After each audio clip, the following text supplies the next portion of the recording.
This video demonstrates the process of creating the schematic symbols for a 512 meg by 16 DDR3 DRAM part in the Part Builder tool from CAD Enhance.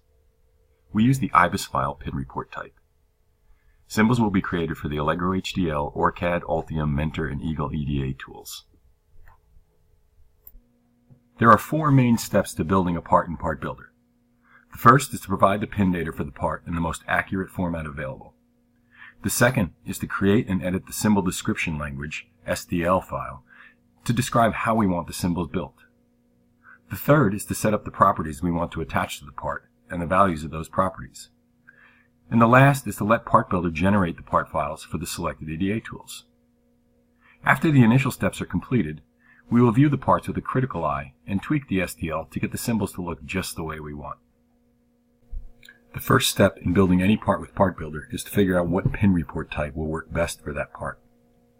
Most DRAM manufacturers will provide an Ibis model for their DRAM devices for signal integrity simulations. Part Builder can extract pin names, pin numbers, and pin types from an Ibis file, so the best option is to download the Ibis model for the DRAM component and extract the pin data from there. If there is no Ibis model, we can download the datasheet and cut and paste the information into one of several formats. We can also use the free NitroCloud PDF converter to convert the datasheet to Excel tables for easier cutting, pasting, and reformatting. Micron does provide an Ibis file for this part, so this will prove to be the quickest and most accurate way for Part Builder to extract pin data for the part. We download the Ibis model file from Micron. It comes in zip file format, so we need to extract the actual Ibis model file from the zip archive. We unzip the folder and take a look at the contents. The folder contains the v91a1.35.ibis file. If we take a look at that file, we can see a header at the top that says it's an Ibis 4.2 model.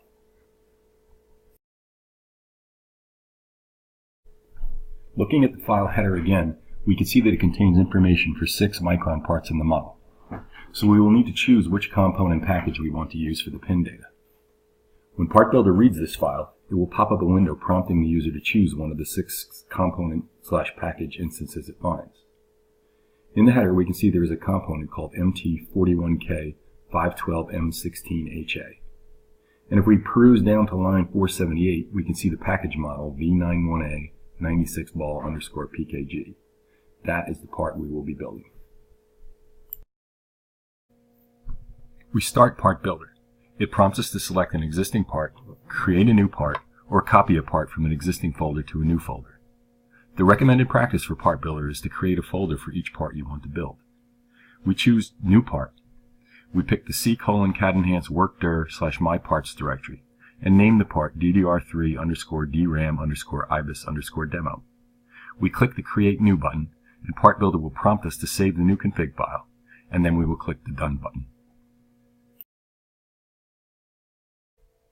Now we configure Part Builder to use the Ibis model. We use the pin report type pull-down entry and browse to select the Ibis file type. Then we click the Browse button next to the pin report file entry to find the v91a1p35 Ibis file. Part Builder will prompt us to copy that file to our new local working directory, and we choose Yes.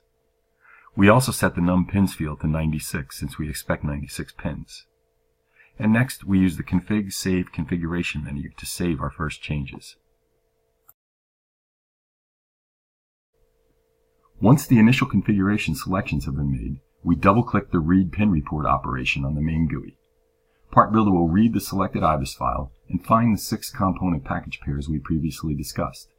It will then pop up a window prompting us to choose the desired component package combination. We select the MT41K512M16HA V91A96ball package combination. Now Part Builder will use its knowledge of the Ibis format to find the pin name, pin number, and pin type for every pin in our selected component. It will also notify us that it found 96 pins in the selected pin report file down in the status window. We can open the Pin Explorer window to see the pin data that was extracted from the Ibis model. We can see the pin names, pin numbers, and pin types. Notice at this point in the flow, the assigned symbol column will be unassigned, and the side and modifier columns will be empty, since we have not created the SDL to map the pins to symbols yet.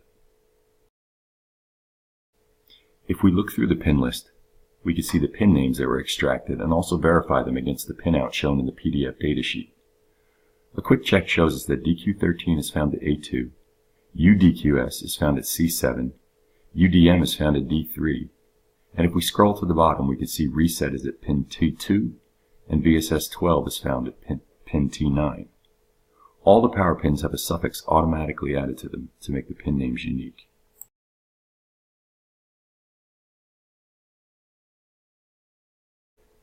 We can use the select match filters to filter the list to find pins that match certain criteria. Here we type CQ, DQS in the pin name field to find all pins matching CK and DQS, and notice that some of them have the pound character. At this point, we have a choice whether we want to rename any of the pins extracted from the Ibis model. We wouldn't want to do this in the Ibis file itself, since any edits we make could affect the integrity of the file. We also might need to update the file from the vendor sometime in the future, and then we'd have to go back in and make those changes again. Instead, we will use the pin renaming feature provided by Part Builder. Here we will use the rename function to change the DQS and DQS pound pin names to DQS_P and DQS_N, and the CK and CK pound to CK_P and CK_N. This will let the downstream EDA tools have an easier time identifying them as diff pairs.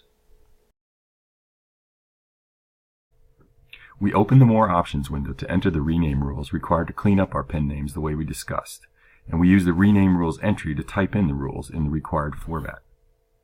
There is more information about specifying rename rules in the online documentation provided at docs.cadenhance.com. We close the More Config Options window and get prompted to save the new settings. We say yes. Now we will run the read report step again with a new setting, and Part Builder will rename those signals. We open the Pin Explorer window and scroll through the pin list where we can see that the pins we wanted to rename have an extra entry in the Orig Name column, and we can use that to verify that the rules we wrote were followed.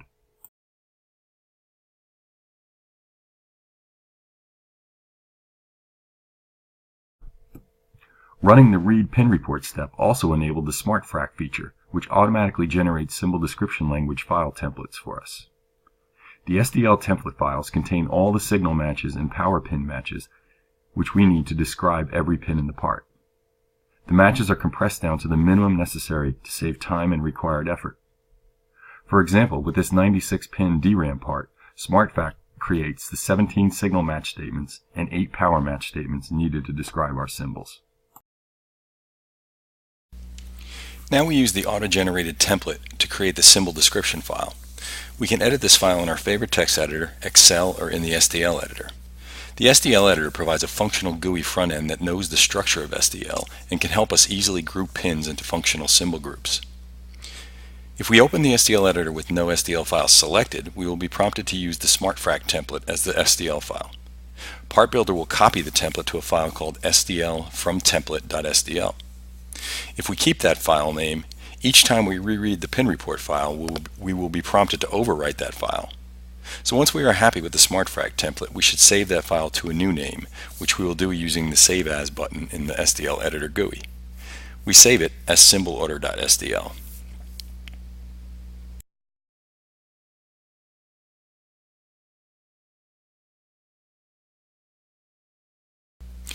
The auto-generated SDL starts with a large section of comments providing information and hints on how to create SDL. Any row starting with a hashtag is ignored when Part Builder reads the file. Row 25 starts the real SDL statements created by SmartFrac. The signal symbol 1 equals directive starts the first symbol, which ends with the semicolon at row 43. The SDL elements are laid out in columns in the spreadsheet. The symbol name directives are in the first column. The pin location modifiers are in the second column. Any extra modifiers are included in the third column. In this case, we can see the D-pair modifier for the CKP, LDSQP, and UDSQP, since SmartFrac identified those pins as diff pairs. The next column holds the double arrow separator between the modifiers and the pin match. The actual pin match is next, and then the last column stores all the comments, which in some cases SmartFrac uses to tell us how many signals each pin match will place on a symbol. The job now is to edit the spreadsheet using the row cut and copy operations to order the pins the way we want them to be placed on the symbol. We will also choose the sides for the pins that currently have the choose side location modifier. We will use row insertion to add spacers to make the symbol more functional.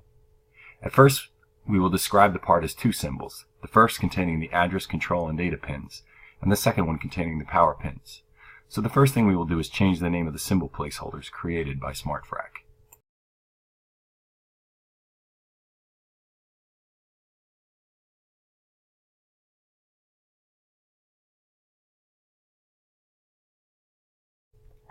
We rename the first symbol placeholder Dmm Pins. This will be the name that shows up on the symbol, and the second symbol DRAM Power Pins.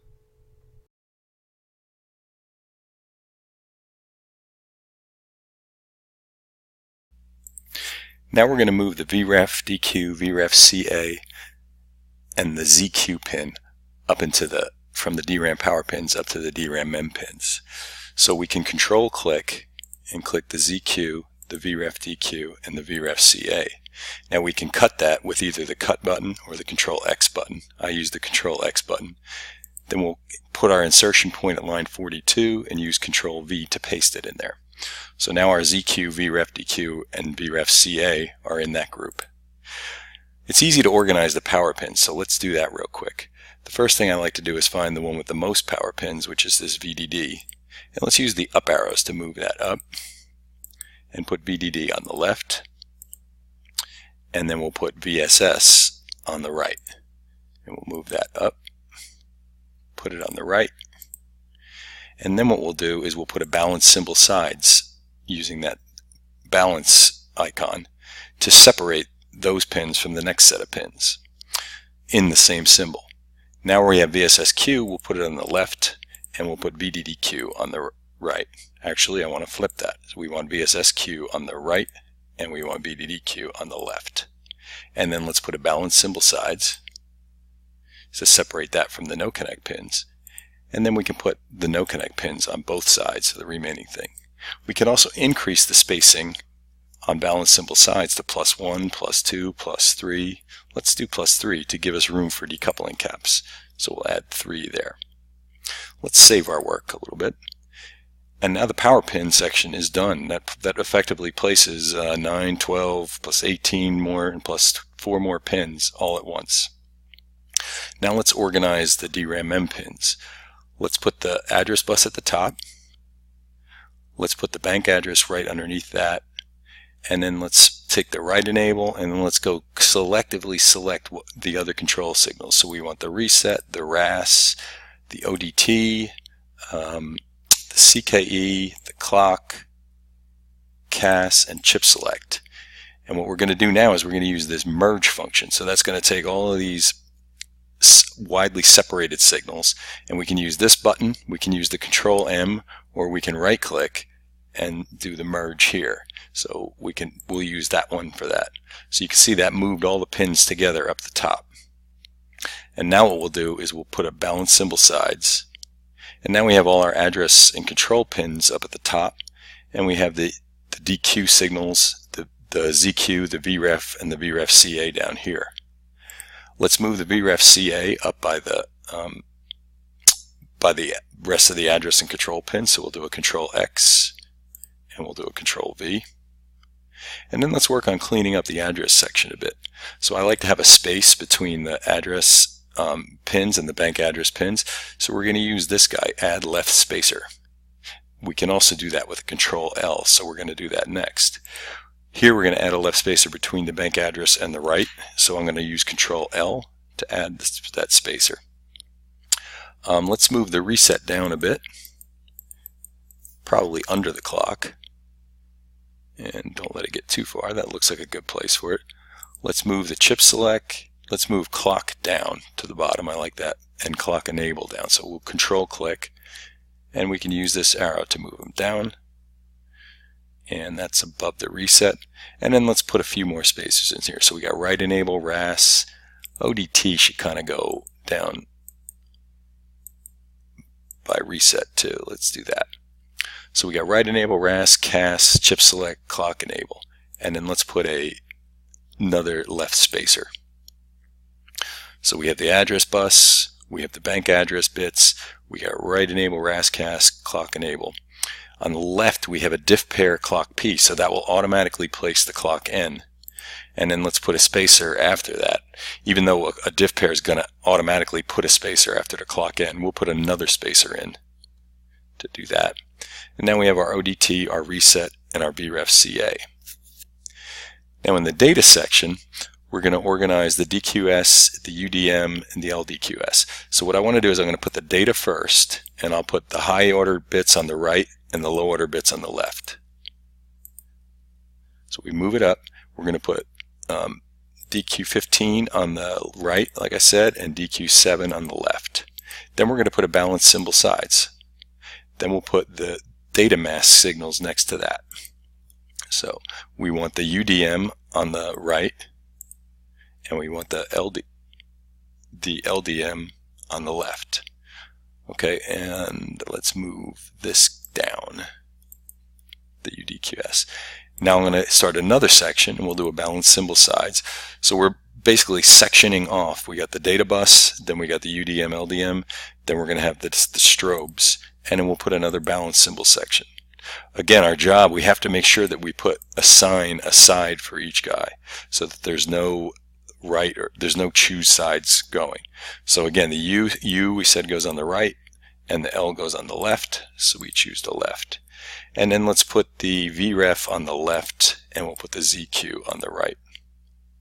And we're going to save that. And now we're ready to build. So we can come over here, we can build our symbols.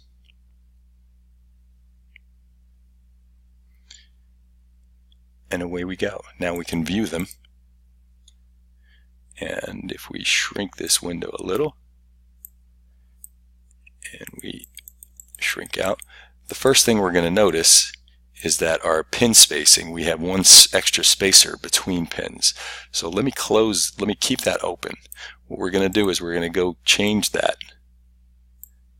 and we'll search for LR. So the SimGrid LR space is 100. Let's set that to 50. So now it'll be a 50 mil space between pins. And then we can recreate the symbols. And if we view the Allegro symbol again, we'll see that comparatively speaking, we have two spaces here, we have one space here, which this is a more compact form, and I like that better at the moment. So I'm going to close that. So here's our address bus on the left. We put a spacer, the bank address. We put a spacer, the right, the RAS, the cast, the clock enable. And if we were going to track along with that over here, again, A15 to 8, A7 to 0, so that puts these two buses there. Put a spacer, the BA 2 to 0, a spacer. We put write enable, RAS, cast, chip select, and clock enable. We put a spacer, then we put the diff pair for CKP, and it automatically put the N. We put another spacer, so we got 2 because of the diff pair.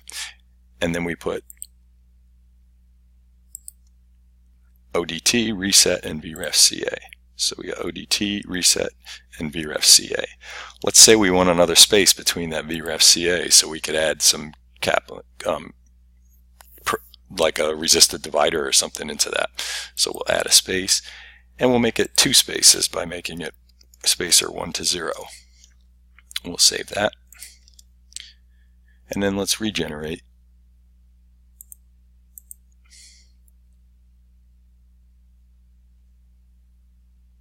And then let's take another peek at that. So now we can see we move VREF CA down. Moving down further in this thing, we see we have balanced symbol sides, and then the DQ15 to 0, right? So the balanced symbol side said, oh, I want you to put enough spaces on the left and right to start a new section. So there were no pins on the right, so it went and added all these spaces to get the right side to start here and the left side to start on the same pin. And then we did a balanced symbol sides plus 1, so it gave us 1 extra space on both sides. So really easy way, you don't have to track how many spacers you're putting on this side. It just does the work for you with the balance symbol side. So we did the down symbol side. We put DQ7 to 0 on the left. We put DQ15 to 8 on the right. If we wanted those the other way, we would flip the bus order in here. Okay. Then on the left we put LDM. On the right we put UDM, and we did another balance symbol side. In that case, a left spacer and a right spacer would have done the same work. Then we put on the right we put UDQS diff pair, and on the left we put the LDQS diff pair. Then on the right we put ZQ, and on the left we put VREF DQ. So there's that symbol. Now let's go look at the power symbol we created.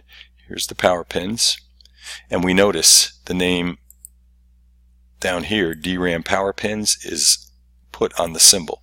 So whatever symbol name we put here is going to be added to the symbol. This annotation is automatically handled by Part Builder, the 2 of 2, so it knew it built 2 symbols for us. On the left we put VDD9 down to 1. On the right we put VSS12 down to 1. We put a balance symbol size plus 3, so we get 3 spacers from here, and then we start all the new pins from that spot. Then we put VDDQ on the left, we put VSSQ on the right, and we put another balance symbol size plus 3, so these were equal, so they both moved down 3. And then we put the NC pins on both sides, so it distributed them evenly. It took 2 pins put here and 2 pins put there. Let's go back and take a look at something here. So the DRAM pins, it's a nice looking symbol, but it looks like it'd be a little bit better. Why don't we break it into 2 symbols, where we put the address and control pins on one body and the rest of these pins on the other side. How do we do that? Simple. We just go add and we replace this balance symbol sides with a new symbol start. So this icon here is add symbol start, and that's also control N, or again we can right click and say add symbol start. So let's use that one. And then let's delete this one. And because we started a new symbol, we need to end one, so we use the anchor, and that puts a semicolon there. The new symbol name, we'll call them DRAM DQ pins. And then let's go up here and change this to DRAM, let's call it A control pins for the address and control. And then let's save that. Now let's rebuild the symbols. And we're going to notice, here's the report. We found a symbol name named DRAM address control pins, DRAM DQ pins, DRAM power pins. This tells us how many it built. It put 29 signals, 36 including spacers on the DRAM A control pins. It detected 24 signals, 32 including spacers for the DRAM DQ pins, and it detected 43 signals, 58 including spacers for the DRAM power pins. Let's go and take a look one more time. Let's close this one out. And let's take a look one more time. Now we have the DRAM A control pins. So we have address 15, DRAM A control pins. We have a new symbol, the DRAM DQ pins, with the DQ7 down to 0. And then we have the same power body that we created before. This concludes the demonstration of the CAD Enhanced Part Builder tool using the Ibis file pin report type flow to build the 512 MB by 16 DRAM device from Micron. To try out this demo for yourself, go to www.cadenhance.com/free-tool-downloads. Select the latest version to download and follow the directions to request a free demo license. Using the Part Builder tool, you can download the set of control files needed to build this part from the CAD Enhanced website. Thanks for watching, and we welcome any constructive feedback on this video.